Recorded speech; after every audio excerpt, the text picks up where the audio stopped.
Look, a lot of people have an idea. Everyone's got an idea. Everyone's got a big idea, but they don't know how to execute and implement it, right? And that's what it's all about. That's what you're doing here, right? Chris Guerrera, what's the big idea, baby? What's that big idea with Chris Guerrera, baby? We're going to help inventors, entertainers, entrepreneurs take their products and their ideas to the next level.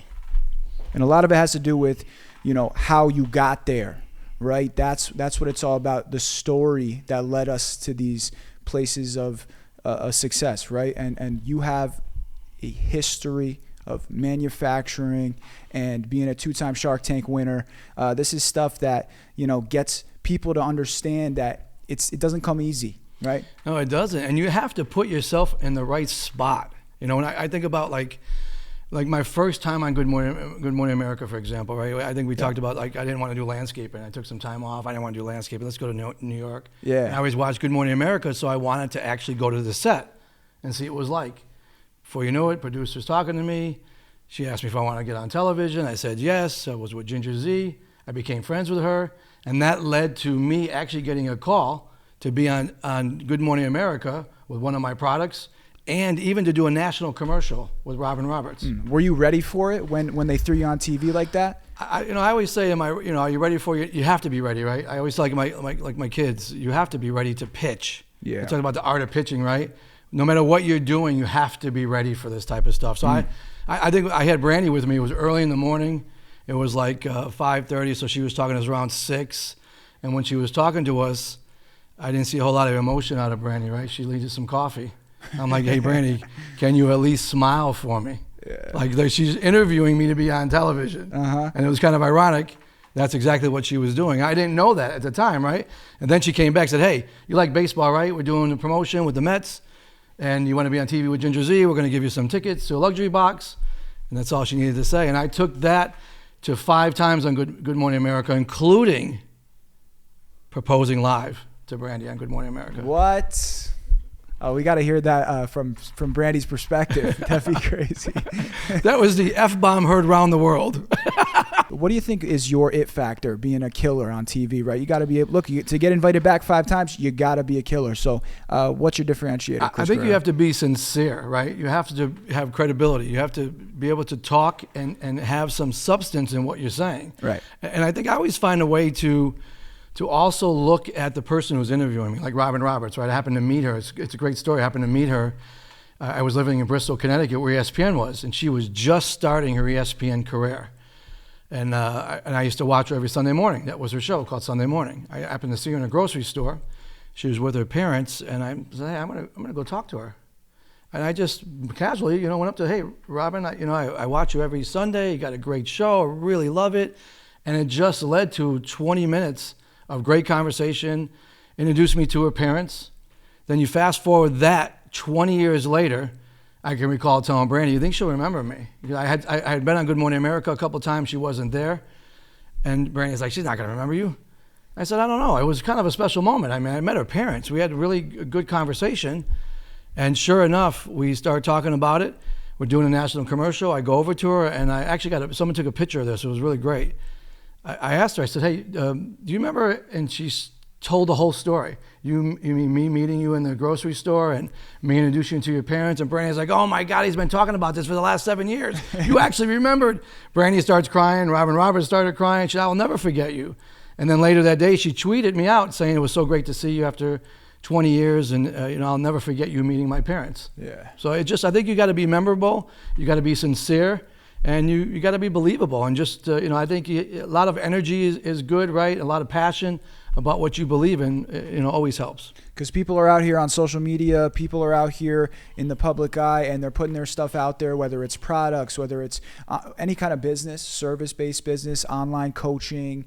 Influencers are out here basically trying to get as many eyeballs on what they do as possible, and it kind of separates people from.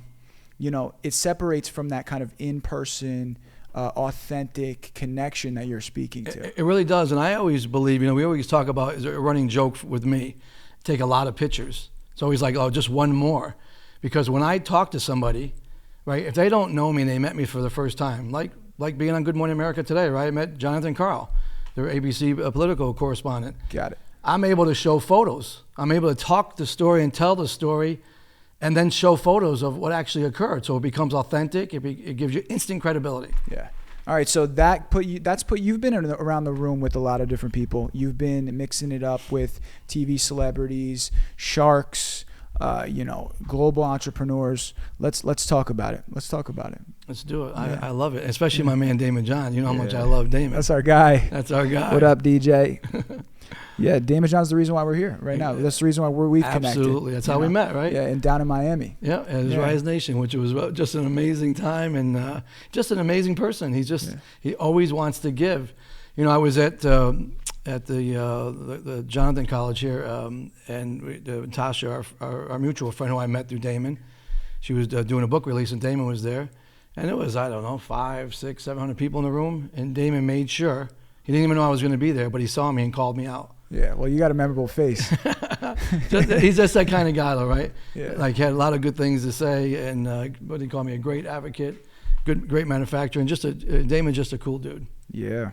Look, man, I mean, if people don't know, the way that I met Damon John was I walked up to him in a bar, asked him to be on a podcast, and a year later I was flying with him on a private jet, right. Filming content for him all over the world. So, that's put me in rooms with people like you, and it's been a crazy, out of nowhere, life-changing experience to be in the room with high-level entrepreneurs executing at such a high level. So, but at the same time, Bryce, you're also authentic in what you do, right? You've got a great personality. You're easy to talk to. You're very likable. Thank you. That also puts you in the room with the right people. Well, look, and the way that I've been able to create this multiple six-figure business, Content Creation Studio, was off of the strength of sharing my story about it, right? Talking about these interactions, talking about the hard work that went into it.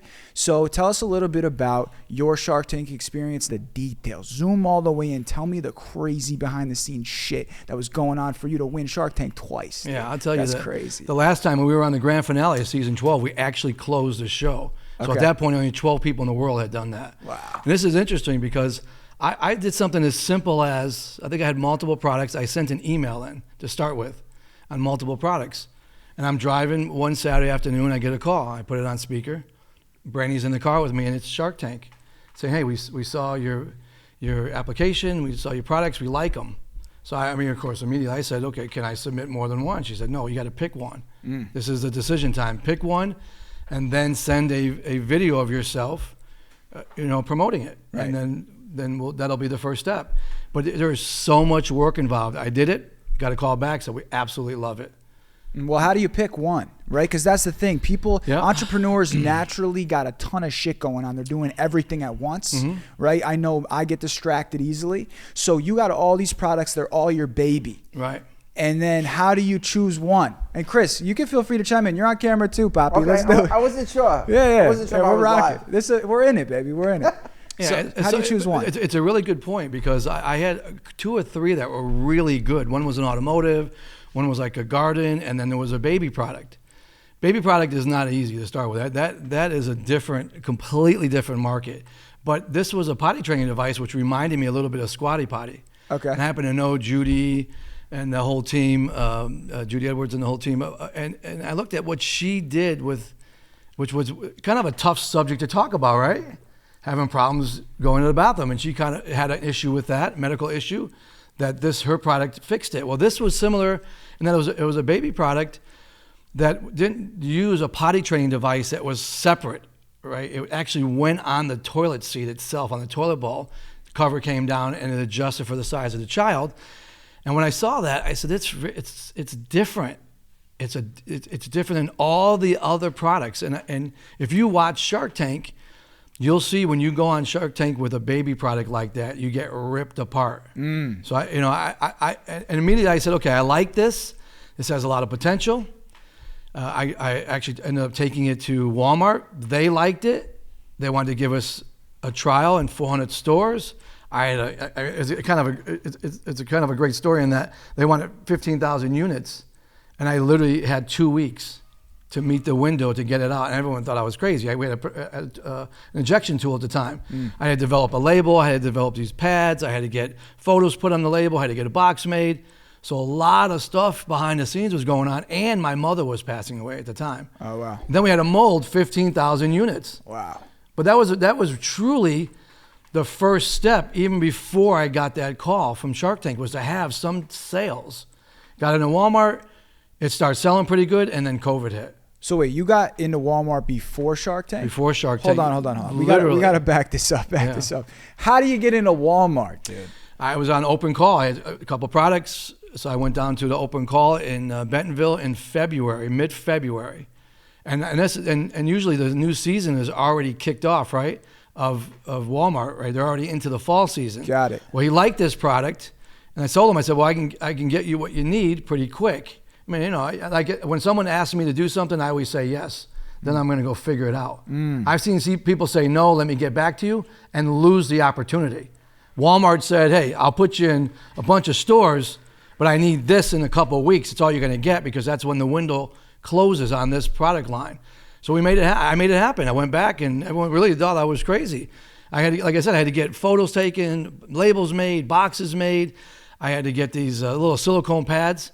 Normally they're on a roll. They peel off and go on the bottom of the unit. I had my son, Tyler, literally by hand, we designed a tool. He had to cut out 60,000 units one at a time. Wow. Oh, yeah. Listen, that's a big major key for people to understand. Everyone thinks they're going to get shit automated, right? And you're going to have this massive influx of people calling you for your product. They want to take the easy way out. They think it's hands off. You got your son, however old he was at the time. He was 21 at the time. printing 60,000 labels to put on a Walmart distribution deal. I think his last words were, he was complaining, and this kid works out, right? He's in great shape.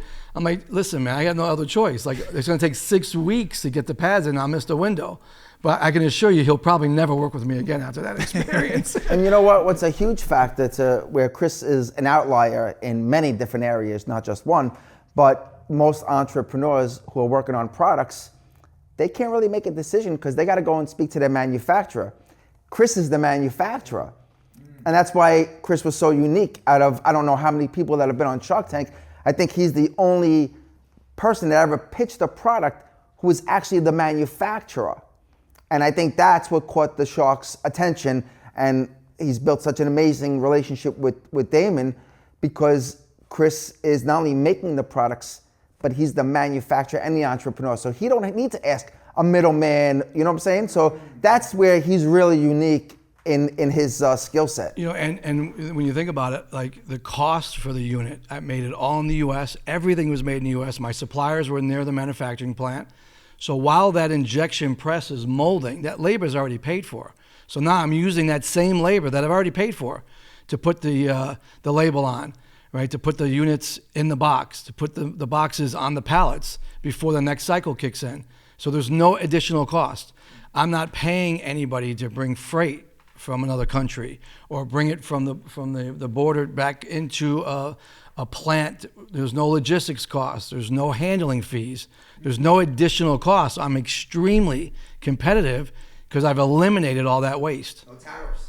Yeah, and there's no tariffs at all. I'm saying, like, you think about the ability to work in an environment that's extremely efficient, which eliminates all that extra cost that everyone's paying for. You always hear, well, I get it made cheaper in China. You might get that piece price slightly lower.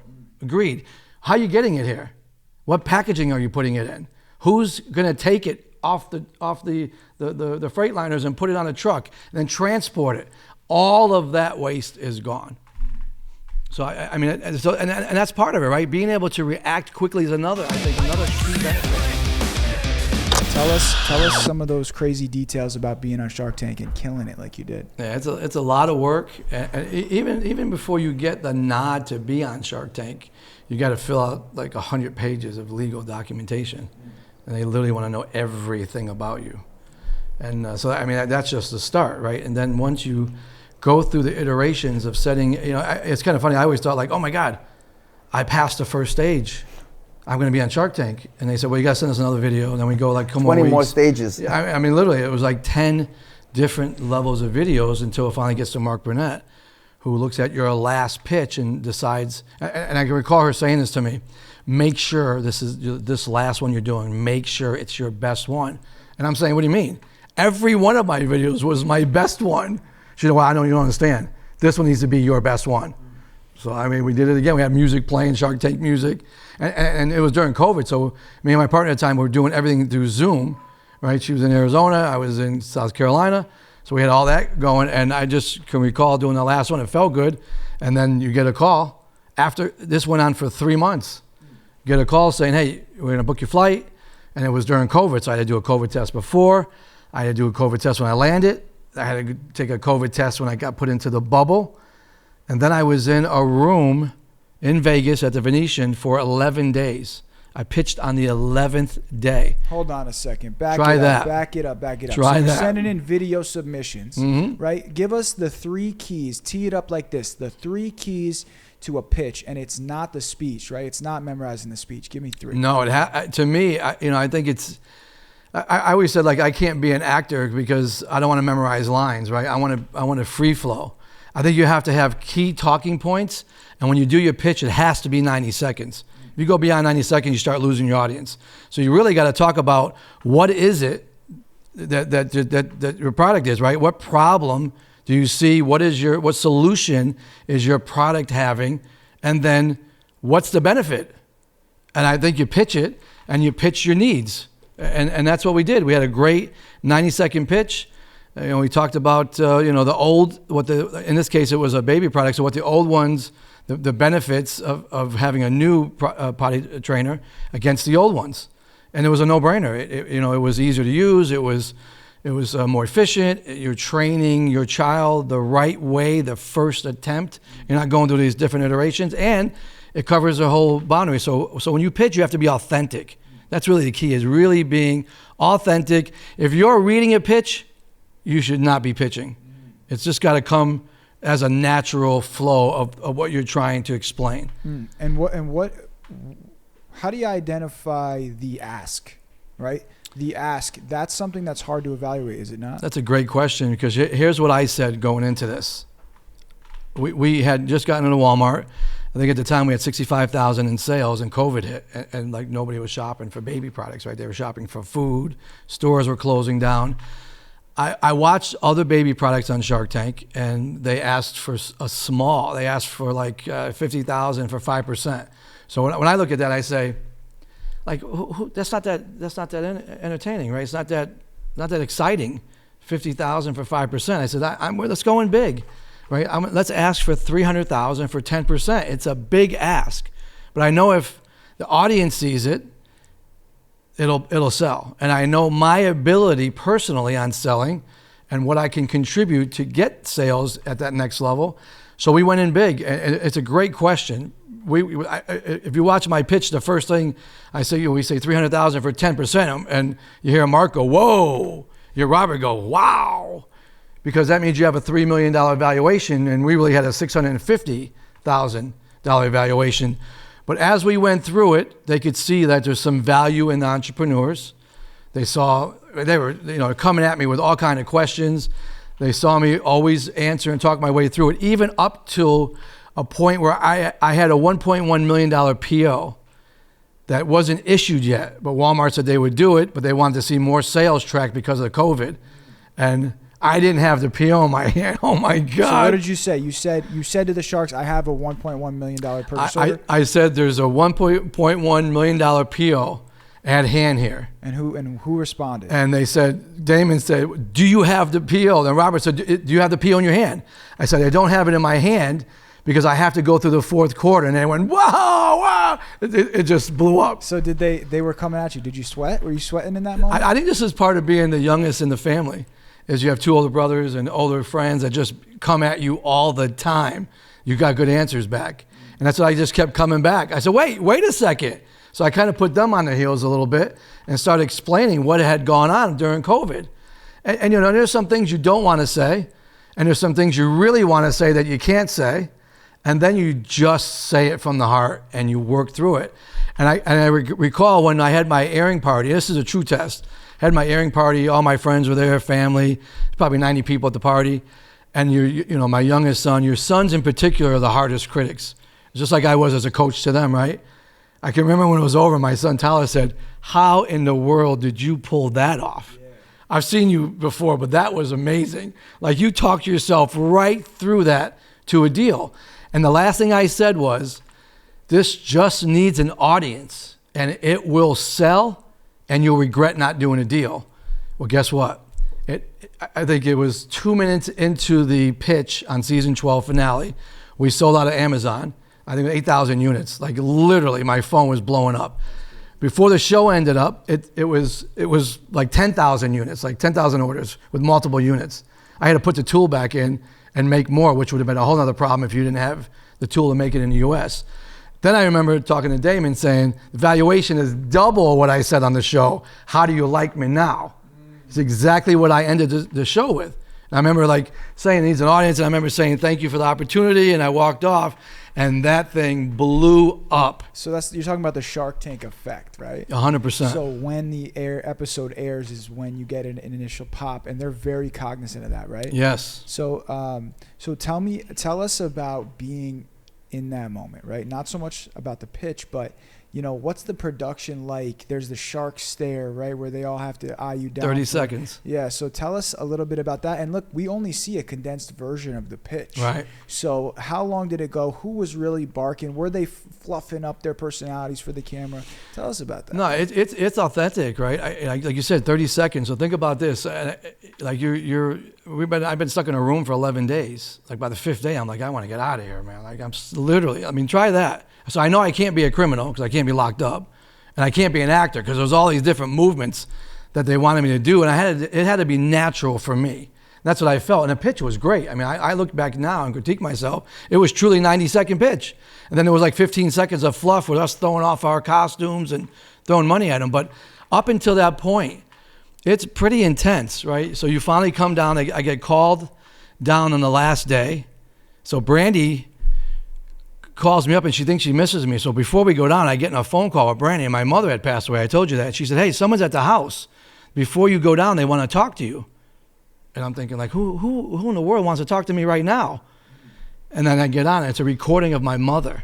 So my mom and myself had a conversation in the car, and Brandy had recorded it. And she played it to me before I went down. I'm like, Brandy, you realize I got to go pitch now?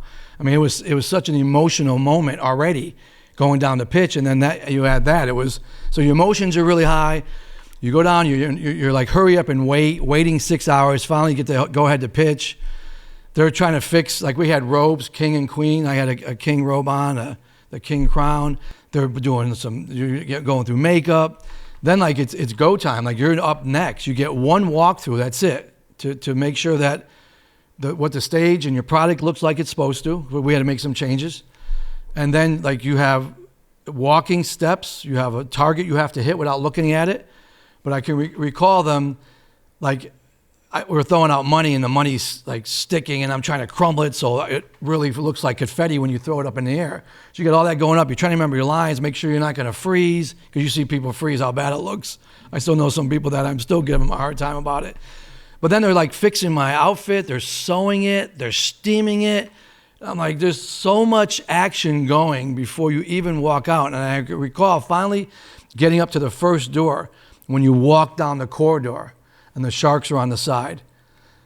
The producer says, we're going to count you down. I'm going to count you down, 7, 6, 5. If you don't walk through that door, I'm going to push you through it. And then I remember looking at my partner saying, I don't even remember my name right now. And she's like, oh my God. She starts praying. That's it. They count us down. You walk through. 30 seconds. And of course, Kevin O'Leary is the first one in my view looking at me. All the sharks are staring at you. You're staring at them. You're trying to smile. Cameras, they're setting up all the focus, taking photos, and then someone yells, go. And that's it. It could be 5 minutes. It could be an hour and a half. We were in there. Someone told me we were in there for an hour, 20 minutes. It just seemed like it was 5 minutes.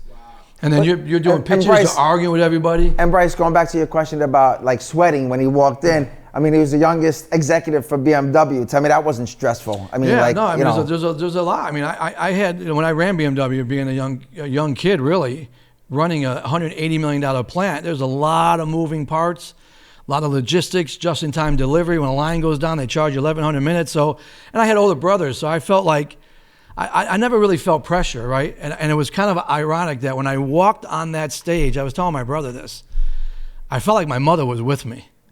I had this presence, like I didn't feel nervous. I knew my lines, but it really did seem surreal because you're looking at these sharks that you've been watching for 12 years every Friday night.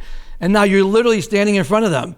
And then they're having these arguments with each other, and you're trying to jump in. The three of them are asking you a question, and the fourth one jumps in and asks you a different question. So I felt like at some point you got to control the narrative, or they're going to bring you into what they want.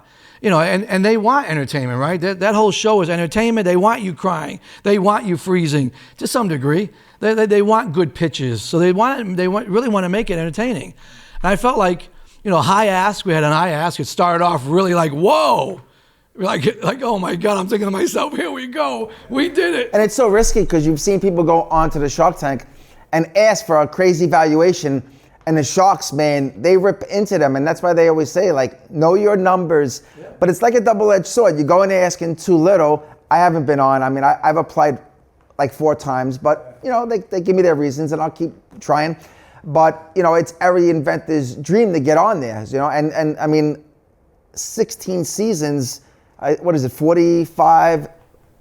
20 with 5. Per season, how many? Yeah, it's 20 episodes, and they have an option to buy 5 more. Yeah, so you think about 80. You think about, you know, there's probably over 100,000 people applying, yeah, and they're only 40 for the season, 45 entrepreneurs. And we did it during COVID, which was the highest application, whatever. So it was like, not only did we get accepted. I couldn't have survived 11 days in a room in Vegas. Well, I'm telling you. And then we closed season 12 finale, right? So we like hit the lottery. But, you know, there's even more to this. Hold on. Landano. You watch Chris's pitch?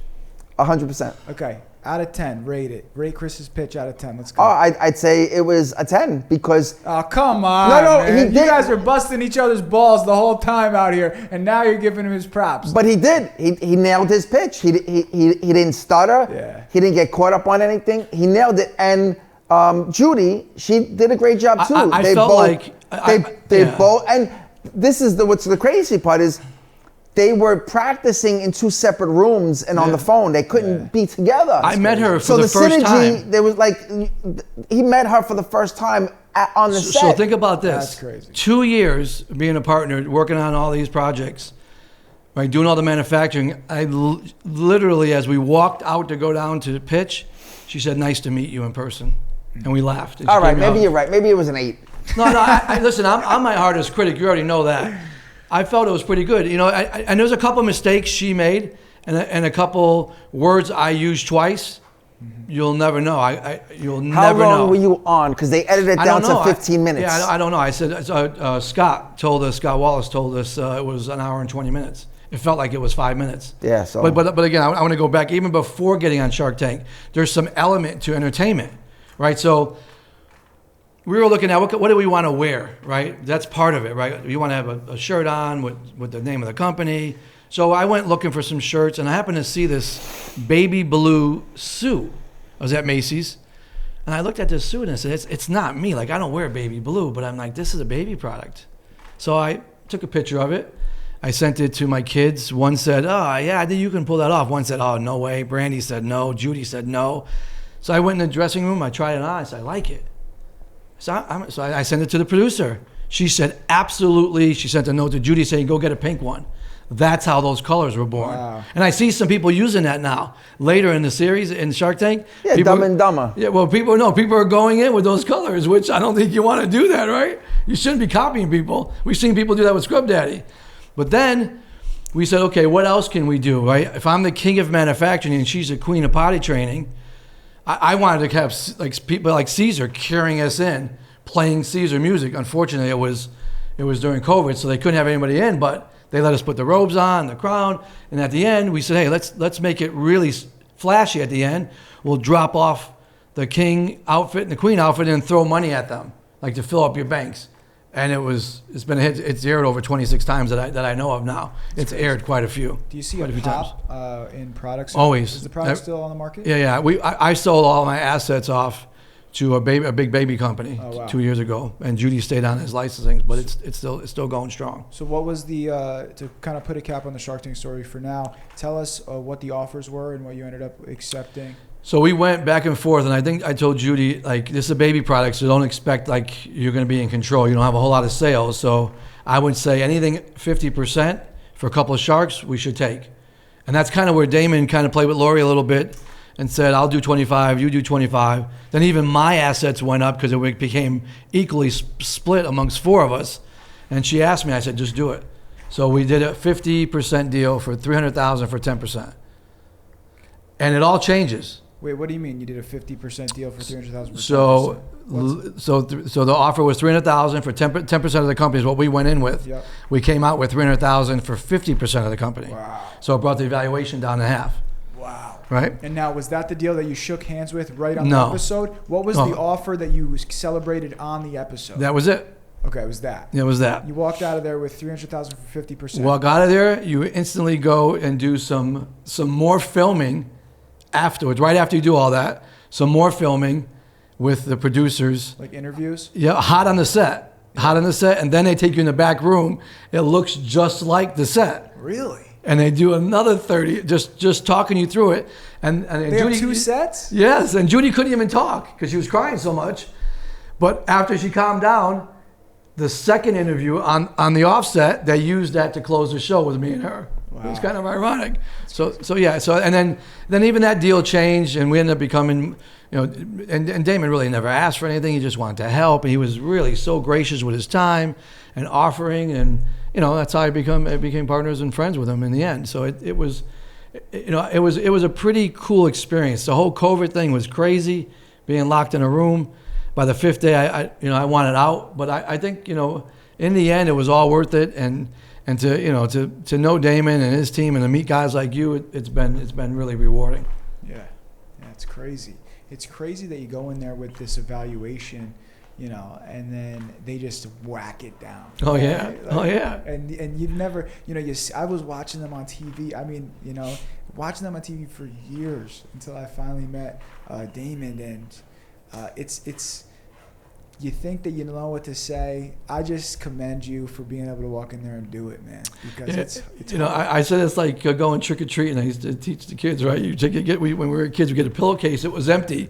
I said I literally went on Shark Tank with nothing in my bag, and I came home with all the candy, literally. Yeah, it's crazy. And so it was a great ending. And for Judy, it was a lifelong dream.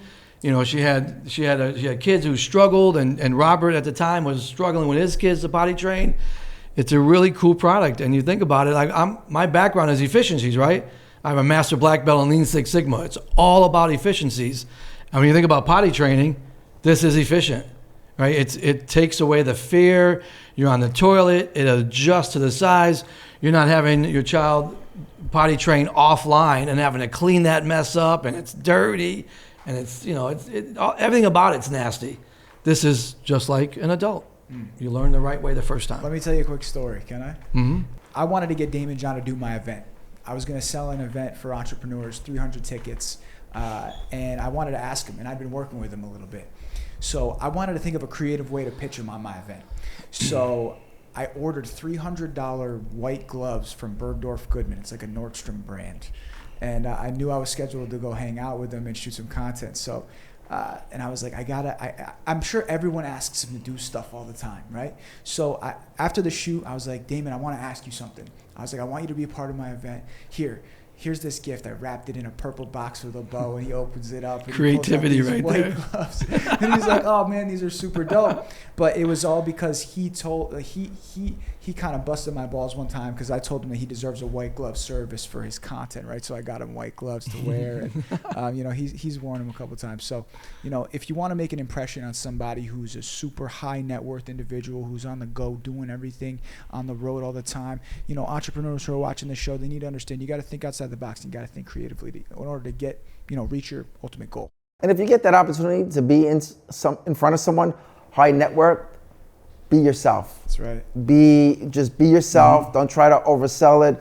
Don't try to be someone you're not and try to impress them. Just be yourself. They want that emotional connection. Facts.